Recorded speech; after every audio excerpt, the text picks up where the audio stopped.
organists make for worship, don't they? It's wonderful. Can you all hear me in the back? Not very good. You can't? Can you hear me now? That's a little better. Do you want to move up? That was a joke. Kind of. No, seriously, can you hear me? I will yell if I have to. There you go. I'll bang the podium. Can you hear me now? Yeah. Okay. Our gospel reading this morning comes from Mark, excuse me. I'm gospel jumping here. It comes from the book of Mark, the Gospel of Mark, chapter 9, verses 30 through 37. Now, we've been in Mark for quite a while, and I have to tell you, I love it because every other verse is a sermon. You just take one verse and make a sermon out of it. But we'll leave Mark pretty soon, so don't worry about it. They went on from there and passed through Galilee. He did not want anyone to know it, for he was teaching his disciples, saying to them, "The Son of Man is to be betrayed into human hands, and they will kill him. And 3 days after being killed, he will rise again." But they did not understand what he was saying, and they were afraid to ask. Then they came to Capernaum, and when he was in the house, he asked them, "What were you arguing about on the way?" But they were silent, for on the way they had argued with one another who was the greatest. He sat down, called the 12, and said to them, "Whoever wants to be first must be last of all and servant of all." Then he took a little child and put it among them, and taking it in his arms, he said to them, "Whoever welcomes one such child in my name welcomes me. And whoever welcomes me welcomes not me, but the one who sent me." May God bless the reading of his sacred word.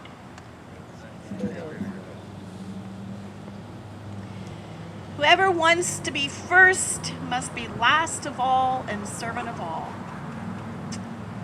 Let's be honest here, and sure, we might have heard that verse on a Sunday morning or in Sunday school, and we probably even agreed with it. But when Monday morning came, somehow maybe that verse wasn't hanging in our thoughts.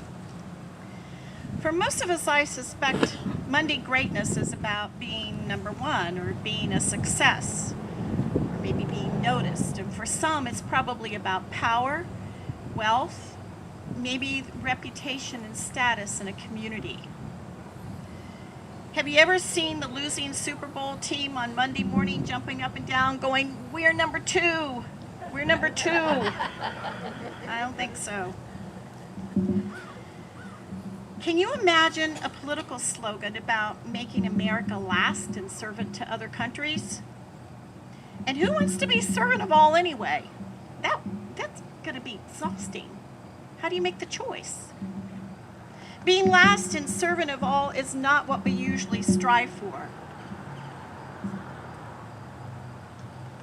Is somebody drumming? That's what it sounds like. Oh, it's me. Keeping in with the beat. It's rhythm, which I've just lost. So anyway, being last and servant all is not what we look for. If being great means holding the number one position, then it means being last of all and servant of all. Then we have completely misunderstood what greatness is really about. And the disciples don't understand it either. We spent a lot of time in this gospel realizing that the disciples really aren't understanding a lot. What were you arguing about? Jesus says on the way. But they were silent, for they argued with one another who was the greatest. And Jesus didn't get the answer to his question. He got only silence. And this was the silence of having been caught. It's like when the teacher stops the kids from talking in class and says, "Would you like to share with the rest of us what you're saying?" I don't think so. They were found out. But Jesus isn't asking for his sake, but he's asking them what they were talking about for their sake. He seems to have already known, and I think it's pretty safe to assume that he did already know what they were arguing about. The argument happened on a public road, out in the open. His question, however, happened inside a house, in private, in the interior space. So this is about more than a change in physical location. Jesus is moving the conversation inside, inward, for them to be retrospective thinking and reflective. He's not gathering information for himself. He's presenting the disciples with an image of the reality of their better selves, and he's doing it so for us too. Jesus is not saying that we should or can't be great. He never says that. Rather, he is asking us to reframe our understanding of greatness. What does it mean and look like for you and me to be great today? That's what Jesus' question really is. Jesus answers that question by taking a little child in his arms. I thought about Phoebe's great-grandchildren the other week. I was like, oh, don't you you see a child and you want to hug them. You want to talk to them. So Jesus takes this little child on his lap and says, whoever welcomes one such child in my name welcomes me, and whoever welcomes me welcomes not me, but the one who sent me. Think about that. I want to be careful. Jesus doesn't say that greatness is being a child. He doesn't say that greatness is being childlike. He says that greatness is in welcoming the child, the act of welcoming that child, not being like the child. Now that doesn't sound too difficult or challenging. Who wouldn't welcome the child, right? But Jesus isn't talking about the child, he's talking about what the child represents. The child is a symbol of something else. The child is a symbol of vulnerability, of powerlessness, of dependency. The child in Jesus' day had no rights, no status, no economic value. They were consumers, not producers. Greatness, Jesus says, is in welcoming and receiving into our arms one like this, regardless of his or her age. Receiving someone who is vulnerable and powerless and helpless. Greatness is found not in what we have accomplished and gained for ourselves, but in what we've done for the least of these. Oh, my favorite passage in Matthew, the least of these, Matthew 25, verse 40. What we've done for the hungry, Jesus says, the thirsty, the naked, the sick, imprisoned, the symbolic children in each of our lives. Think about a family member or a nurse's aide who battles at days and changes and cares for the elderly. Takes care of the sick and the dying. He or she are being great. I can't help but think about the members of the food pantry and the baby basket and how week after week you all invest yourselves in the life of another, a face, a family that you don't or may never see or that you don't know. You all are among the great ones when you do that. Greatness never puts itself in a position of superiority. It is not about me, my nation, my tribe, my people, my religion, my politics, my bank account, my house, my job, or my accomplishments. not about my reputation, and it's not about my status.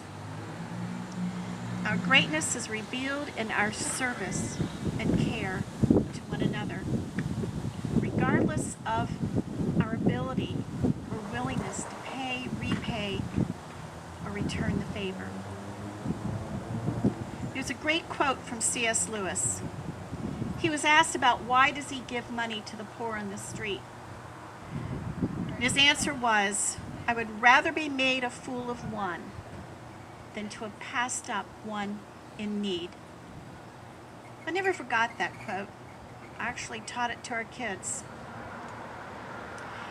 I was very proud when I was walking down the streets of Cincinnati with my son and saw him give a $5 bill to a homeless person without asking any questions. When Jesus talked about loving others even when they don't love you, it says in Luke 6:32, doing good to those who do not do good to you in Luke 6:33, and then Jesus says in lending without expectation or repayment in Luke 6:34, and inviting to supper those who cannot invite you back, he says in Luke 14:12. He was describing greatness. Greatness also comes when we forgive one who has neither asked for our forgiveness nor changed his or her behavior. Those who refuse to carry bitterness or envy toward another, you're great. Those who refuse to, when we respond to the needs of others, when we refuse thoughts and actions of hatred or prejudice, those are great. Our refusal to objectify the opposite sex, or refuse to join in jokes about minorities or foreigners, that's an example of greatness. When we overcome fear, tear down walls, and make room for one who is different, vulnerable in need, just like the child on Jesus' lap, then we are great. Greatness is a quality that arises within us, within our lives, and when our lives are in balance and we step into a better selves. That's the life Jesus offers us. That's the life I want to live. I want to be great, don't you? What the kind of greatness happens in the simple, ordinary, and mundane? It often goes unnoticed. I want to close with a story. Now bear with me. This really happened. It's my story. It's not about politics, but it is about a politician. Where Mike and I lived in Cincinnati, outside Cincinnati, was one of the most heavily populated Republican counties in the state of Ohio. And in the township we lived in, I think there were 4 Democrats, and I was one of them. It was a lonely life. And John Boehner was on our area of Ohio, and so was Jean Schmidt. Now I can say Jean Schmidt's name because she's all over the internet, so she's public domain. She was a neighbor down the road, lived on a farm. Jean was wealthy. She was a representative to Congress in Washington, D.C.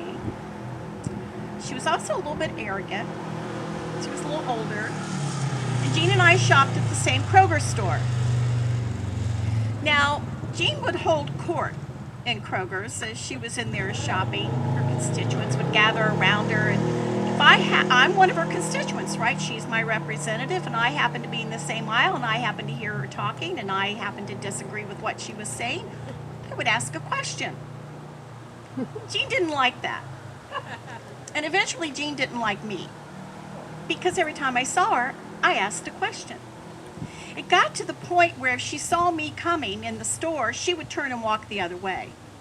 Seriously. Now, Jean had a twin sister, and they were identical. And when I mean identical, you cannot tell them apart. They dressed alike, they looked alike, but I could tell them apart. Because when I ran into Jean's sister in the store, she never walked away. So I knew it wasn't Jean. Jean used to we lived in these suburbs, but the country roads didn't accommodate the number of people that had moved out there. So in the early morning, wee hours, you would try to get out on these little narrow 2-lane roads to get to the interstate to get to work. And in those dark hours of the morning, Jean chose to jog. Obviously, because you would see her. One morning, she got hit by a car. I swear it was not I who did it. I swear. So long story short, Jean fell from greatness, and she fell hard. Her name in Congress was Mean Jean, and maybe you've heard that before. This is back in the George Bush days. They called her Mean Jean, and she did some dirty shenanigans and underhanded things, and she lost her position, and she wasn't reelected. Never heard from her, and we moved up here, never thought of her again. Now fast forward, I'm in school in Albuquerque, and I'm in pain. Both of my knees had collapsed at the same time. I'm schlepping through airports. I've got a carry-on. I've got a backpack, and I'm walking with a cane. Now I'm in Atlanta Airport. We're going to the gate. There's about 15 of us. The gate closes. They lock the door. They overbooked the flight. And we were stuck. Obviously not happy campers. I look to my left, and who's standing next to me? Jean Schmidt. I turned and I said, are you Jean Schmidt? She looked at me, she goes, well, yes, I am. Do I know you? Time heals all wounds, right? Here's what she did. She saw I had a cane. I looked like I was in pain. And we're trying to schlep to a gate, if you've been in the Atlanta airport, all the way to the other end of the Atlanta airport. Jean started helping me. Now, Jean doesn't know who I am, other than I said I used to be a neighbor of yours. Jean helped me on the plane. Jean helped put my luggage in the carryover. Jean took care of me, and I felt so bad I couldn't refuse. She sat behind me on the plane, and we had the most wonderful conversation. She took my mind off of my pain, and when we got off the plane, she stayed with me, made sure I got to the carousel. Jean became my servant. Jean was no longer great. Jean was a servant, and I was so grateful for her servitude.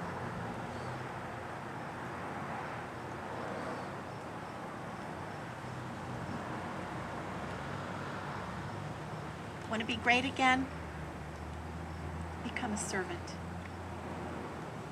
Bow your heads, please.